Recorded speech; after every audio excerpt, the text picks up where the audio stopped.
Coming up on Bloom, why what you eat and how you sleep plays a big role in living your best life. So in order to become a better person, we have to up level. So that's why I love this catchy little phrase, better up. Yeah. Kind of like leveling up, but better up. Plus, how learning to listen can strengthen your relationships and how trying new things can get you out of your day-to-day rut. We'll have 7 ways to become a better person as Bloom, presented by Lifeguard Imaging, starts now.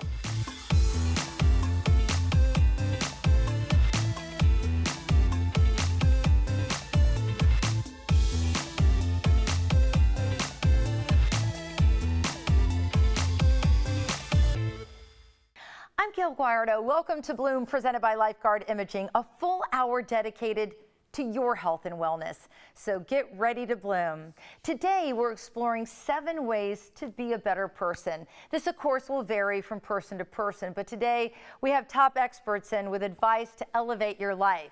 And what many people don't realize is that our nutrition and sleep are directly linked to our mood and drives us to make changes in our life. Because let's face it, not all days are rainbows and unicorns. Maybe you're not meeting your goals, maybe your work-life balance is way off, or maybe it's just the change of seasons. The only way to get unstuck is to take action. And we start with the basics, changes you can implement now to become a better person.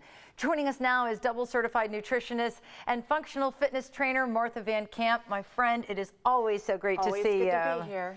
I love this because a lot of times when you think of being a better person, you think of maybe I should volunteer more, Right. maybe I should do this more. But when it comes to living your best life, it really does start with what we eat, how we sleep, Right. because right there, that just impacts our mood. Right, and it's so easy, I think, for all of us to blame, oh, she was in a bad mood, so now I'm in a bad mood, or she was not so nice to me at work, so then I lashed out at her.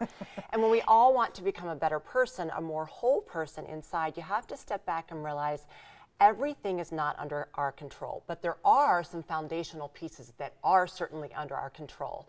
So in order to become a better person, we have to up level. So that's why I love this catchy little phrase, better up. Yeah. Kind of like leveling up, but better up. Yeah, I was just going to say, Right. I've heard the song, level up, level up, Right, level up, but right, I've never heard right. better up. So No. what does that mean? Although that might be a better song. Yeah.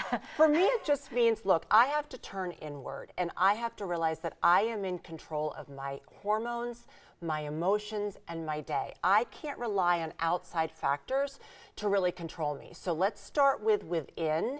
And for me, there are 4 foundational pillars when we do go inward that create a solid foundation for us every single day. Making better choices, like behavioral choices. Am I going to eat fast food today? Am I going to move my body? Am I going to get more than 5 or 6 hours of sleep? So when we think about what sets us up for success every single day, it's focusing on our behavioral choices. Those are the things that we can control.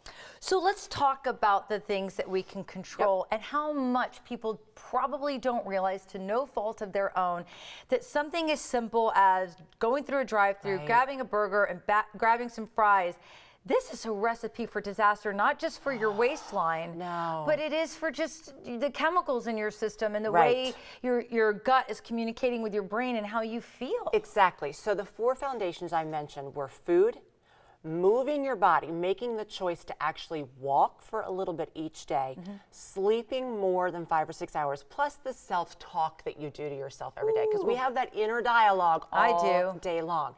So you made a really good point. When we come to this lovely meal, for an instant or maybe 20 minutes, it's going to feel really good. And it could be actually soothing those bad emotions. Maybe someone made you angry at work. So you turn to this and suddenly you get that reward center in your brain and you do feel better. But what happens 30 minutes later? You're going to crash hard. And that's where the negative self-talk is going to come in, because this is going to trigger the feel-good hormone followed by the not so feel good hormones. And then we're like, shoot, why did I eat that? Why did I do that? And so you start this perpetual negative self-talk. So if you really step back and consider these foundations, it is focusing on whole foods, nutrient-dense foods, not this. This is not going to help us in the long run, mood-wise or on the belly. It's about At best case, getting out 10 minutes after every meal and walking fast. Like I tell people, walk like you're late to something. Just do it for 10 minutes. Worst case scenario, do it for 20 minutes after dinner if you have the better free time then. Okay. Learn to shut down those devices, get those blackout curtains in your room, and really focus on 8 hours of sleep. Women need 8 or 9 hours of sleep a night to function and reboot their hormones. And then also actively work on that negative self-talk. That negative self-talk, 90% of the thoughts we have each day are negative. And we carry 85% of those 90 negative thoughts to the next day. So we're like this horrible recording of negative thoughts. Focus on these 4 things and you will feel like you're becoming a better, more confident person. I like that. I like that. I do want to give you a little secret that I learned from a book that I'm listening to for the round 2 now, Untethered Soul. Yeah. When you get those negative thoughts, some advice in the book, it says just start saying, hello. Hello, like stop You're it. breaking it. Break it. Yep. Just know that you're doing Right. it and break it, because it is something that I think, I don't know, I can't speak for men, but a lot of my female friends say I just get caught up like a rat on a wheel in my own head. Absolutely. So a lot of this, we've got about a minute left, but a lot of this is just simply, a lot to think about, but just take it one step at a time. Absolutely, and it does seem overwhelming at moments, but you got to think, okay, how do I eat an elephant, right? I think we probably all told our kids this, like, how do we eat an elephant? You eat it one bite at a time. So here's the thing, focus on the 1% each day and the 21-90 rule. So the 1% is what small change can you make today? Maybe it's not drinking regular soda, going to diet soda. Maybe it's kicking diet soda and just going to water. Maybe it's limiting the alcohol to like 2 nights a week versus 7 nights a week. So what's that 1%? And the 21-90 rule is 21 days to make a habit, 90 days to make it a lifestyle. So this is not a sprint. All self-improvement, all better up work that we need to do is for the long haul. It's a marathon. So focus on one tiny thing each day. Martha, this has been awesome. Thank you so much. Absolutely. All right, we're going to share Martha's story on our website. And when we come back, relationship expert Dr. Gina Kalura is in with the power of learning to listen. Stick around, everyone. Bloom will be right back. You're watching Bloom, presented by Lifeguard Imaging, saving lives through early detection. Call now 813-582-5222 to schedule your scan today. Do you owe $10,000 or more to the IRS? Call the tax man. Ooh, call the tax man. Call the tax man. If you owe $10,000 or more to the IRS, call me right now. The IRS is the most relentless collection agency in America. They have the power to legally take everything you own. Home, paycheck, autos, any asset you have. So what do? Call me now. My team of experts can help you keep your money. We have programs that can significantly reduce or eliminate what you owe, even payment plans that now stretch out for months. We can also stop collection calls, wage garnishments, and remove tax liens. So if you owe the IRS a lot of money and you want to keep it, don't wait. Call the tax man right now. Call the tax man. Ooh, call the tax man. Call the tax man.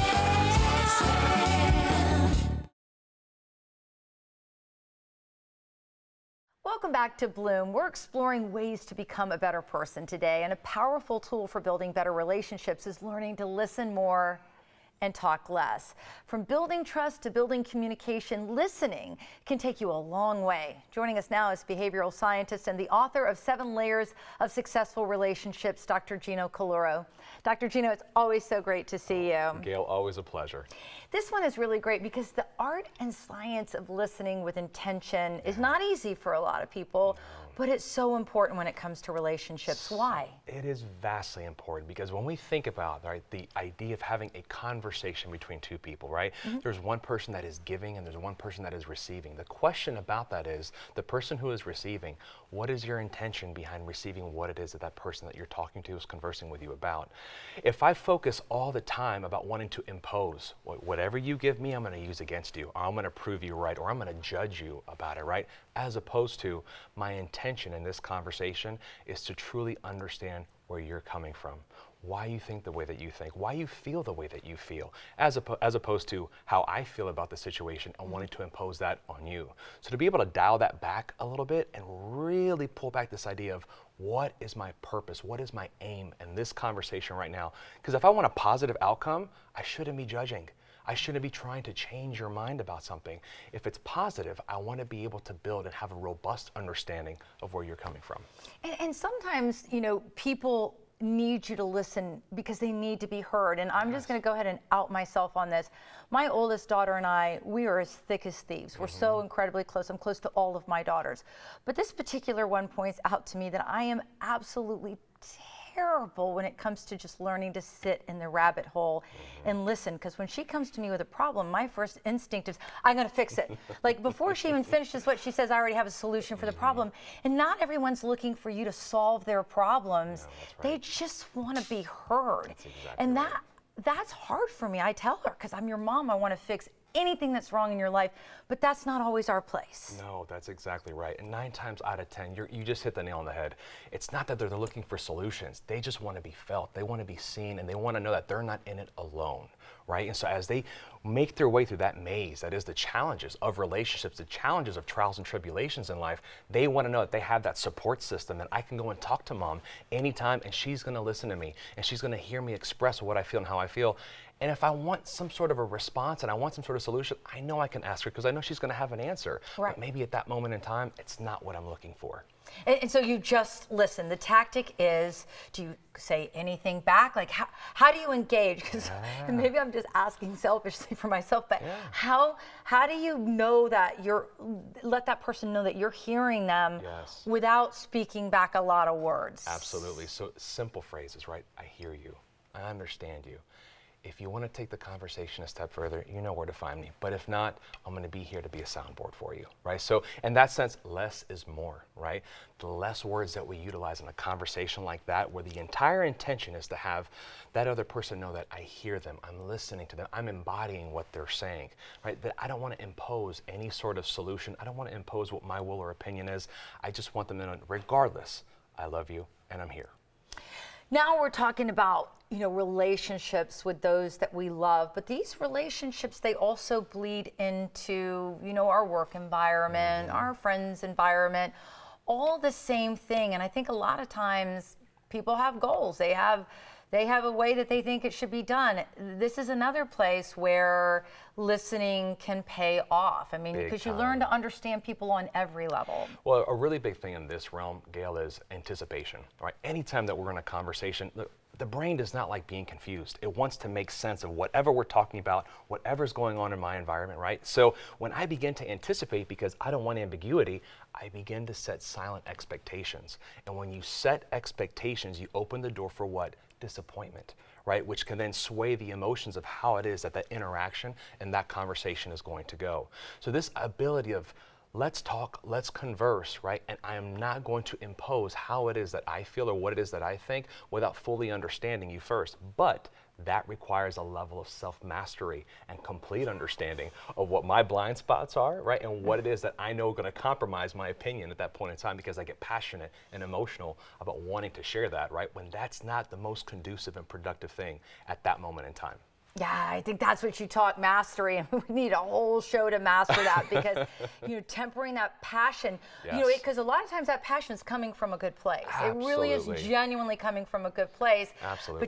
But there's a timing element of all of this, and that's you got to give that space. Oh, like a lot of space, by the way, right? Yeah. And it's not just space for them, it's space for you, because we have to step away and say, let me really look at the big picture, not from the 1,000-foot view, but from the 40,000-foot view. What is going to be the most constructive and conducive thing to help this person that I love so much and I have so much positive intention towards? Because I may flood them like from drinking from a fire hose with information, and all they're looking for is a sip of water right out of my glass, right? They're not ready for all of that, right? So it's very important to temper those emotions, to temper what it is that we want to say, and make sure we package it to achieve the ultimate goal is what? Do you completely understand? Right, where I'm coming from.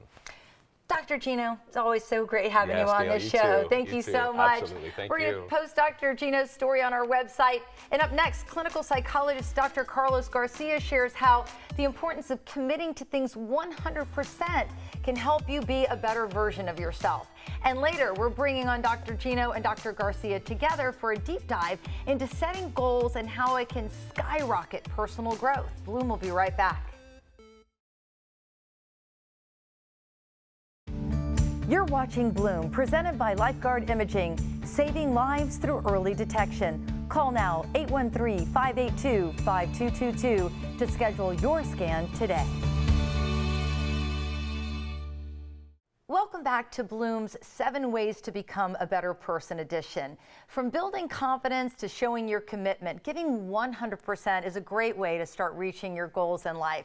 As we continue with ways to become a better person here on Bloom, we're joined by clinical psychologist Dr. Carlos Garcia about the importance of committing 100%.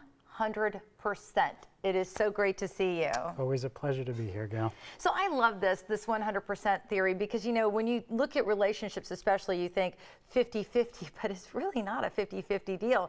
You should be coming into everything you do in life, be it a relationship, a project, work, with 100%. 100%. 100% of our energy, 100% of our emotional focus, and 100% of our psychological focus. Now, I will say something about this that I tend to share with clients, and that's execute at 80%. What that means is a lot of times we get caught in this analysis by paralysis. Am I ready to take on that goal? Am I ready to commit to that objective? And we spend all of our time thinking about it and not executing. So I think we start off at 80% with the hopes and goals of getting to that 100%, of committing to the goals that we have in a way where every part of us, every fiber of our being, when we wake up in the morning to when we go to sleep at night, we are committed to this objective. From that place, we can accomplish our goals in a much smoother way and usually in a much faster way. And I know you've always been a big proponent as a regular on our show. You know, when you talk to your patients or when you just talk to people and our viewers in general, you know, you're big on, hey, listen, you got to give yourself grace in life. So if you're starting new goals and you're starting new commitments at 100%, you know, maybe you're not taking on 10 new 100% projects. You know, you're starting one at a time and or prioritizing who really needs 100% of you. Absolutely, and I think it often comes from a place, for me, my understanding as a clinical psychologist is why. For me, it's always why. Why are we setting that goal? Why is it important to us? A lot of us are out here setting goals because we constantly feel like we're not enough in the world. And maybe, you know, having that six-pack is going to make me feel better, or maybe having that bank account is going to make me feel better. So from that place, I mean, you could put 100% of yourself, but what might happen is you might reach that goal and still find yourself feeling a little bit empty because the goal is not rooted in your value system and something that's truly important to you. So what I tell people is that, yeah, absolutely, change is very challenging and change is very difficult. So why don't we get realistic about life and know that anytime we're moving ourselves from a place of comfort, that there's going to be challenges, there's going to be roadblocks. So knowing that ahead of time and making that a part of your plan will help you navigate those challenges better when you get there. What about like just embracing change when you're trying something new or you want to start giving something 100% of your energy? Yeah, I think that it's really important to check in with ourselves, right? Yeah. Where is the motive coming from? Where is the inspiration coming from? Is it a deeper desire to do something big in the world? Or is it sort of this desire to fulfill some egotistical version of us, right? The six-pack, I just want a healthy body because I want to look good for people.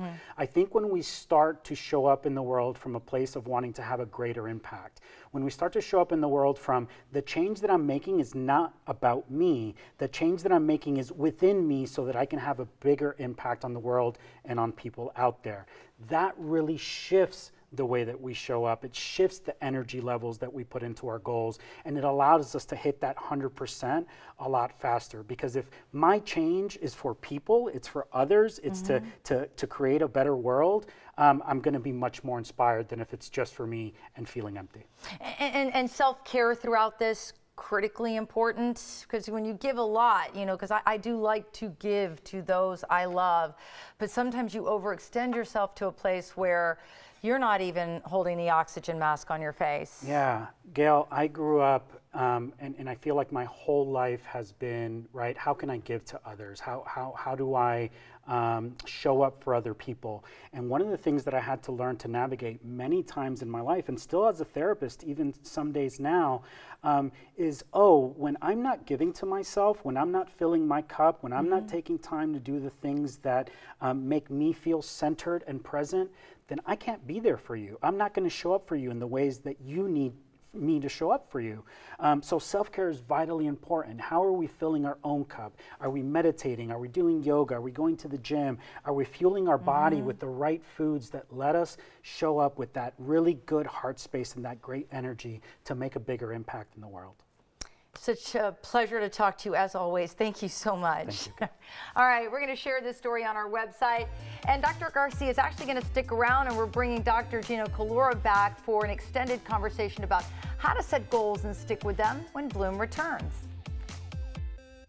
Have you ever felt leg pain, restlessness, cramps, tingling, swelling, numbness, itchiness, or coldness? Then you need the new, clinically proven Legzercise Pro, the natural circulation booster that uses continuous automatic leg movement to soothe pain and promote healthy circulation the natural drug-free way. After using Legzercise for a week, I felt like I wanted to go for a walk again without pain like I used to.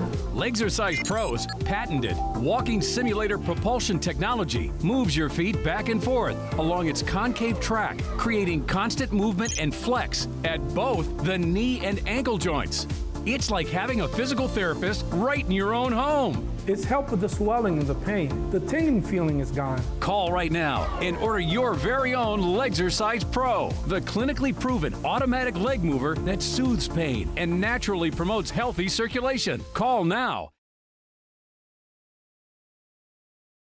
Welcome back to Bloom. We've been exploring ways to become a better person, and today we're welcoming back behavioral scientist Dr. Gino Colora and clinical psychologist Dr. Carlos Garcia to deep dive into the importance of setting goals for your personal growth. Gentlemen, thanks for sticking around. Absolutely, Gail. Always a pleasure. Yeah, so this is a great subject. We're talking about the importance of goals, and I think for a lot of people, it just kind of gives them a clear path to go on. Would you agree?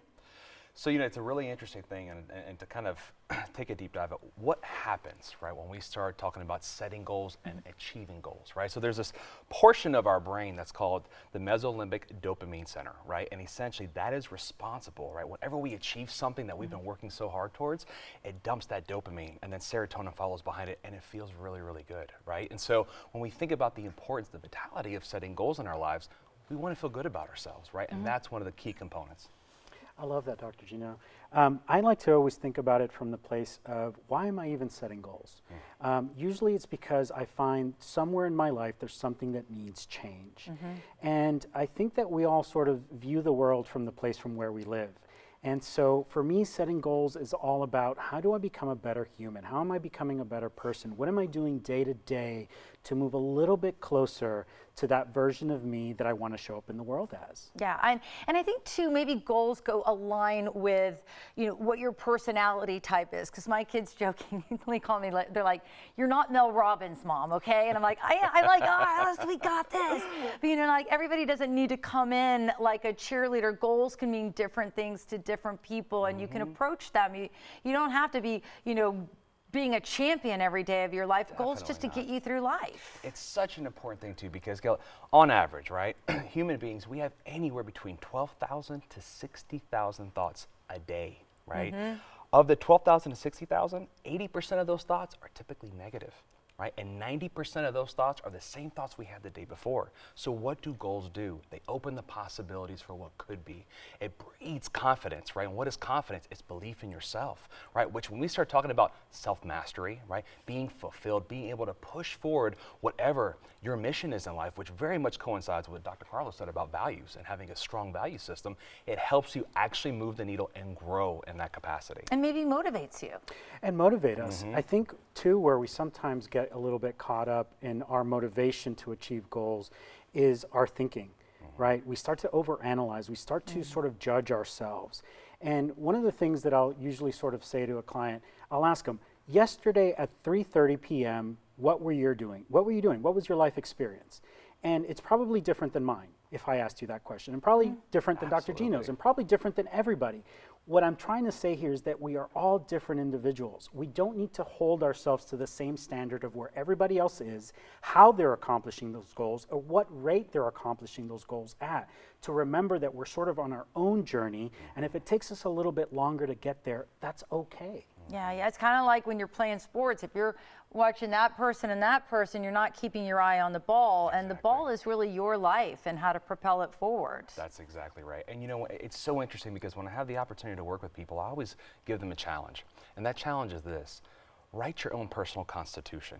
Put yourself in a room and really define what is it that you stand for? What is it that you believe in? And then when we start talking about goal setting and taking control of your life, what sort of goals can I create that amplify all those values, right? To really give me that strong sense of fulfillment, which runs parallel with being motivated, right? Being happy and being engaged in life. Yeah. And would you agree with that? Absolutely, and I would add an additional piece. I think as a clinical psychologist, a lot of my work is focusing on our internal programming. You know, what are the stories and narratives that we hold in our lives that sometimes get in the way or block us from achieving those things that we want to achieve? So sometimes those goals that we're sort of executing on might very well be, you know, that next job that I want to get, or, you know, changing my physique or my diet. But do we ever stop and sort of set goals for ourselves? Like, how do I become a more compassionate human? How do I gain more wisdom? How do I understand my programming and thoughts at a much deeper level? Sometimes we need to go inward and set goals there to better understand ourselves. From that place, then we can navigate the world very differently. The goals that we sort of set for ourselves start to be a little bit bigger and wider and more about the collective than just about us. Yeah, I'm glad you both have had kind of this running theme of the chatter that happens in our head, and unfortunately that a lot of it is negative, and how that negative talk, and we've got about a minute left, stands in the way of how we move forward. 100%. You know, one of the big things, Gayle, especially when we're talking about the negativity of it, right? So the brain does not like ambiguity. It does not like not knowing. It doesn't like surprises. It doesn't like threats. It's designed to keep us alive and to be able to thrive in our environment. So our ability to really turn on a deeper understanding of, I need to make harder choices every day. And those harder choices can be micro goals. I know we're short on time, so please, Dr. Carlos. No, absolutely. I love what you said there, Dr. Gino. I think it's really, truly about checking in with our hearts, seeing what it is that we want to strive for, and then setting those small goals every day. Every little movement in that direction is worth something. Gentlemen, this has been so captivating. I think the world of both of you, to have you together on one set, it's like a dream come true. Thank you so much. Thank you so much, Gayle. All right, we're going to post this story and discussion on our website. And when we come back, we'll talk more about the power of forgiveness with Pastor Kathy Connor. Bloom will be right back. You're watching Bloom, presented by Lifeguard Imaging. We begin where your checkup ends. Call now, 813-582-5222 to schedule your scan today. Welcome back. This next tool for healing, personal growth, and becoming a better version of yourself is not always easy to do, and that's forgiveness. It can take time to work through the hurt and pain caused by someone's actions, but our next guest says it's a powerful tool for healing and improving relationships. Joining us now from First Presbyterian Church is Pastor Kathy Connor. My friend, it's always so great to see you. Thank you so much, Gayle. I'm honored to be here. And I love this particular subject about forgiveness, because I don't think people realize how freeing it is for you on a personal level. And you believe that we should fight for our relationships. Absolutely. I think it's critical that we fight for a relationship, because honestly, being right is overrated. So when we stay in that space of unforgiveness, we become enslaved to this growing sense of bitterness, anger, resentment. It's literally like taking my hands, and instead of being mad at you and putting them around your neck, I'm putting them around my own. And it severs me and thwarts my relationships with other people, my ability to be healthy and to live a life-giving, kind of a life. Now, I know that you're coming from this from, I've sat through services at your church on forgiveness, but regardless of what your belief system is, this is something that really can break chains off of you on so many levels. 100%. No matter what you believe, Jesus said something really radical about forgiveness. He was asked, should I forgive someone up to 7 times? His answer to the question was, forgive 70 times 7. And what he meant by that wasn't an actual mathematical number. He meant limitless. Doesn't mean you suddenly trust and you're pals again or you're close again. But it means as many times as someone needs forgiveness, you give it. Because we certainly need it as well. And this was very radical thinking because it's so freeing. What Jesus is interested in is what it does to us. What does it do to us? Right, so you end up in this awful kind of limited space where your personality can change. Yes. And I knew someone for whom that happened. And they were so angry, and understandably so. Their daughter had died in a drug context, and the boyfriend was arrested, sent to jail, and the mother stewed in it. Her anger grew. Again, understandable. Her grief was powerful. But family members started saying to her, you're changing. We can't even be around you. Your anger is palpable. And this woman admitted it and realized, I need to do something. So she started writing letters to the boyfriend that she blamed. And he was in prison and just said, look, I don't like what's happening to me. I just want to extend to you. He responds with, you know what? I never thought that I could deserve any contact with you. Please know, I'm so sorry. It's okay if you don't forgive me. And she started writing back words of forgiveness. And back and forth it went until a relationship formed, until they are now like a mother and son. Wow. And so she began to return to the lovely, vibrant woman that she once was, still missing her daughter, but no longer like this, choking. Yeah. The opposite of bloom, Right. literally diminishing in who she was meant to be. Yeah, it's so true. And that's a beautiful story because they ended up becoming so connected. But I think, too, it's important to remember what you said. Even if you're not besties with that person, and even if the relationship is never fully mended where you're hanging out with each other, it's still okay to walk around with forgiveness. Even if someone did you dirty, you can still forgive them and be a better person for it. Well, and here's what I know about me. I need forgiveness every day. So who am I to withhold from you the very thing I need on a daily basis, big or small? So who died and put me in charge? So I want to give to you what I need and what I receive from God and from friends and not withhold that. But I think it's also critically important to practice forgiveness, like anything else. And you can practice it in small ways, in traffic. You can practice forgiveness when someone messes up on you. Instead of getting angry back, wave a, hey, I understand, gotcha. Even if they're waving at you with one finger. Exactly. It's disarming. Right. And again, it's radical to respond with, it's okay. It's all right. No one's expecting that. That is true. That is and true. also, model it for your kids. Yeah. That's how they learn to be people who can forgive when you are doing it with them. Well, I know why you have such a tremendous following because you really break it down in a way that we can all understand. And I thank you so much for joining us on Bloom today. You're so sweet. Absolutely. Thank you, Gayle. We're going to share this story with you on our website and stick around to find out why being open to change will help your personal growth. We'll be right back. Do you listen to the TV on high volume or have trouble hearing conversations? Then you would benefit from hearing aids. Don't waste thousands on expensive hearing aids when you can get Nano's revolutionary technology just $347. Don't be fooled by higher-priced hearing aids. The CIC Recharge is a true hearing aid, not an amplifier. With rechargeable technology, many customers say is superior to more expensive models. Call now and get not one, but 2 Nano hearing aids for just $347. Plus, we'll add a portable charging dock and ship your order absolutely free. The CIC Recharge has a tiny in-the-ear canal design that is nearly invisible. Why keep missing out on important conversations or waste thousands of dollars? Call and get 2 CIC Recharge hearing aids for only $347 and free shipping. Call now. 800-854-2435. Again, that's 800-854-2435.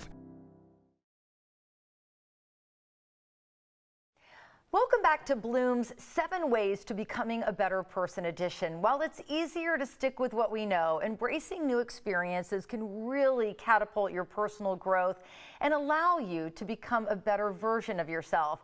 Joining us now is mental health educator Natasha Pierre. Natasha, it's always so great to see you. Great to see you too. So this is interesting because you and I were talking before this segment even started that we're both kind of creatures of habit. Absolutely. And we like things the way we like them.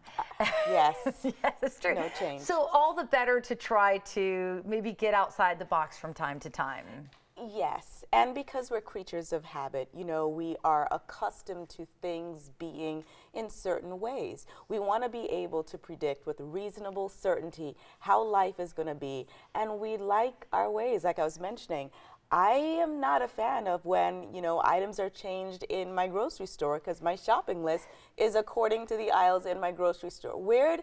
Yes, but it gives me that sense of control that I want and need. Yeah, and my true confession is I wake up at the same time, I eat the same foods at the same times. I am a creature of habit.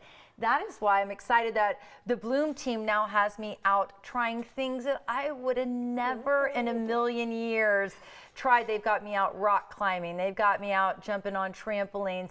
They've got me out doing things that take me out of our comfort zone. And that's just an example. When we talk about changing and trying new things, it doesn't necessarily have to be an activity. Very true. But the point of it is that you're doing something that breaks the norm. Why is that beneficial? It's important first because change is the only constant.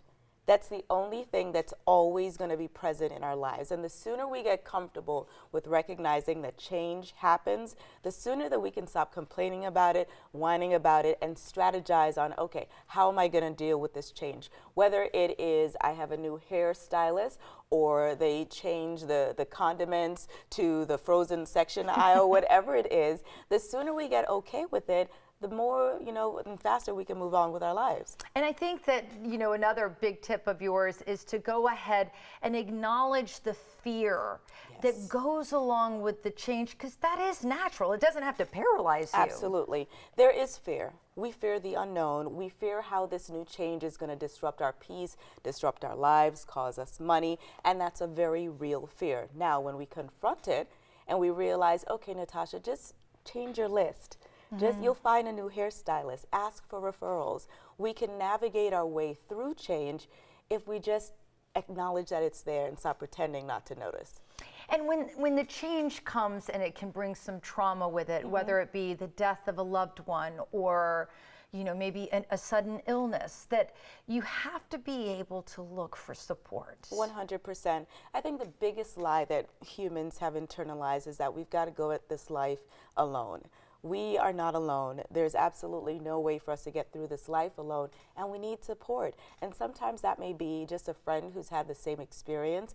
Of course, I'm a fan of therapy, it may be that. Or maybe you just need a great group of girlfriends who will make you forget about the change that has happened and make you laugh for a couple hours. But whatever it is, figure out what that is and go for it. And then knowing that, you know, the seasons of change, because everything, like, you might be in a really terrible place. And I've been in those places where I'm like, is this storm ever going to stop coming down on me? Like, I'm like, when is this ever going to end? But it does end. Eventually, you walk through the painful seasons. It does. You know, I shared with a friend this week that there are periods in my life where I felt like I went 5 rounds with Mayweather before I could take a break. Then came Tyson. Before I could get to my corner, then came Muhammad Ali. But the reality is, for me, remembering that I've survived 100% of my tough times helps me get through this one. So you know what? All right, Natasha, instead of doing it day by day, go hour by hour. You can get through the next hour. You can get through the next day. Just focus on what you can handle in this moment instead of, you know, there's that how do you eat an elephant? One bite at a time. If we look at the entire elephant, the entire change, it's overwhelming. But one bite at a time can really help us. Amen to that. All right, Natasha, it's Yes. always such a pleasure to see you. And we should say, if you really are struggling, Natasha does recommend that you seek professional counseling. That's always a beautiful thing to do. And we're going to share this story on WFLA.com/Bloom. And when we come back, becoming a better person starts with you. Stick around to find out the importance of self-compassion and how that skill will help you grow. Bloom will be right back. Welcome back to Bloom's 7 Ways to Become a Better Person edition. Creating time to focus on nurturing your own talents and skills can have a big impact on your life in many areas. Joining us now is business coach Pamela Pacheco. Welcome to Bloom, Pamela. It's so great to meet you. Thank you. So great to meet you, Gayle. So I know that you help people in the business world, but a lot of that starts from who you are as an individual. And when you talk about identifying your strengths, what does that mean exactly? So I think it's important that no matter what type of industry you're in, what type of business realm, that you take time to reflect on what you're good at, what comes natural to you, what is something that if someone woke you up in the middle of the night, you have no problem talking about, you have no problem knowing what you're good at, because the faster you know what it is that you're good at, the faster you know what your strengths are, the more you're able to work on those strengths, the more you're able to nurture those skills and those talents. Well, for people out there, it could be either you're reinventing yourself later in life, or maybe you're just starting out. Like I talked to my 23-year-old daughter. She's trying to find what she's passionate about, what she loves. So whatever stage you are at in life, how do you start that self-discovery of knowing what makes you so passionate? I think it's important to not only reflect on what you're good at, but also, like you said, see what you're passionate. What do you enjoy doing? What would you do if time or money were not an issue, if you had the complete freedom to do what you enjoy doing every single time? Because the more that you're able to know what that is, the more that you know what you enjoy doing, the easier it's going to be what you're passionate about and to find what that is. And a lot of times it comes from you getting around those people that perhaps take those talents and bring those gifts out of you, because it's important to be around people that speak into you, that know what your gifts are, because a lot of times our passions can change. Things that we enjoy doing can change, like you said, at different times in our life. And the more you're around people, it's like iron sharpens iron. Yes. And it's important for you to know, hey, what am I good at? And somebody will tell you, like, listen, you're really good at this. Did you ever know that? And that happens to us ever so often. And it's important to be around those people that bring out the best in you and that see things in you and see things for you that sometimes you may not even see for yourself. Yeah, it's true. It's true. To have someone see you is so incredibly important. Then also, you say setting goals can help you get to where you want to be in life. So maybe you know that you're in a rut, that you know you're not living your best life and your passion in life.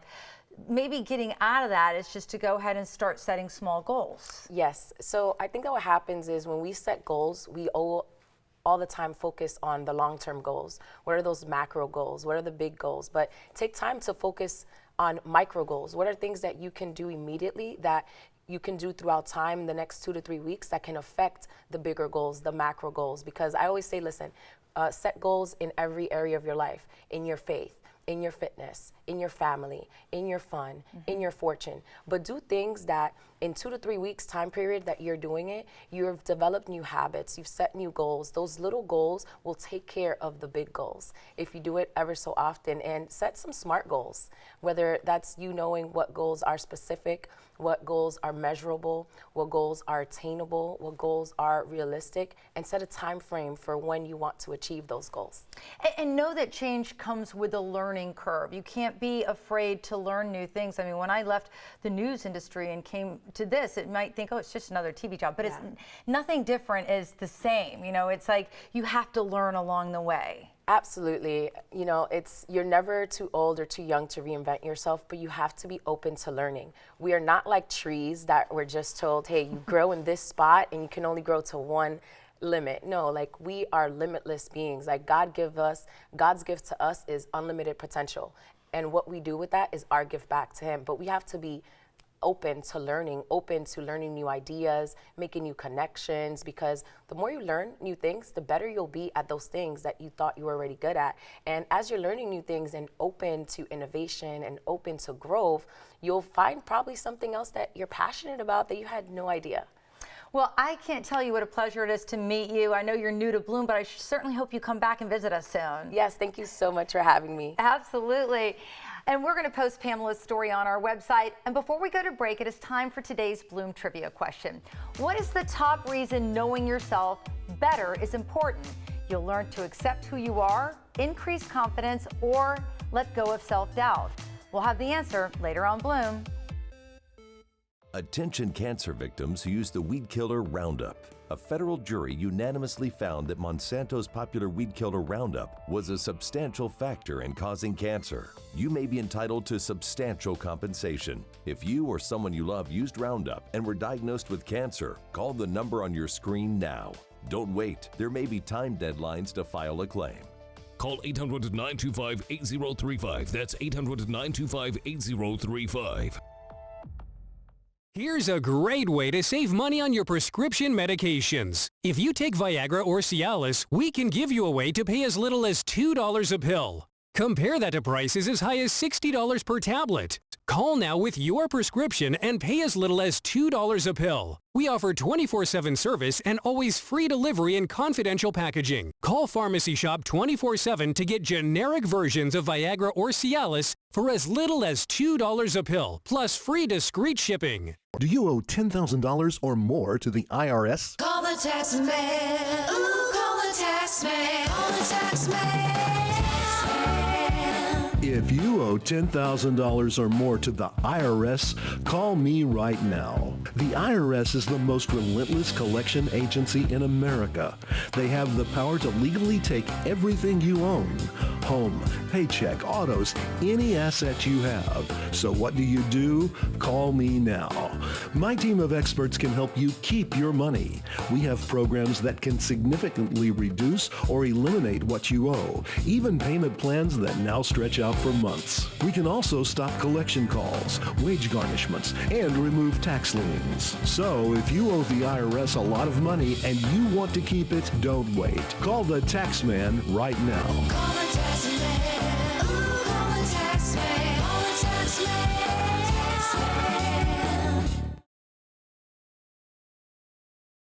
It's time for today's Bloom trivia question. What is the top reason knowing yourself better is important? You'll learn to accept who you are, increase confidence, or let go of self-doubt. The answer is you'll learn to accept who you are. Experts say knowing yourself better allows you to learn to accept who you are inside and out. An increase in confidence and letting go of self-doubt rounded out the top 3 according to Better Up. Well, thank you so much for tuning into Bloom today. Don't forget to follow Bloom on social media. We're on all major platforms, and follow our Bloom bonus podcast that hit Apple's New and Noteworthy. Listen to Bloom experts and extended conversations by searching my name on all podcast platforms. And we hope you'll tune in again on the next Bloom presented by Lifeguard Imaging.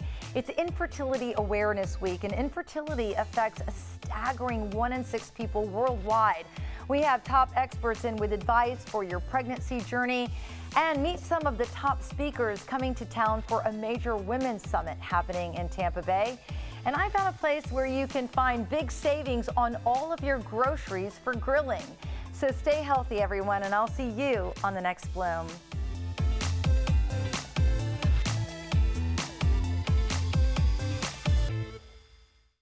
Call now 813-582-5222 to schedule your scan today.